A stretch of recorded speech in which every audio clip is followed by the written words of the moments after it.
তোমাকে খুব অনুভব করি।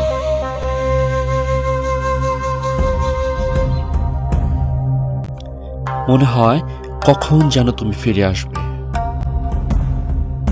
কিন্তু তুমি আমাকে এতটা ঘৃণা করো যে আমার কথা শুনলেই তোমার মরতে ইচ্ছা হয়।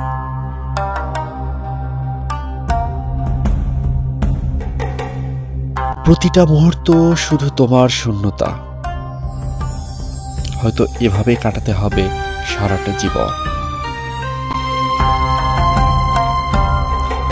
নিজের সব দুঃখ, কষ্ট, হতাশা সব কিছু ভুলে থাকার জন্যই তো তোমার কাছে যাওয়া।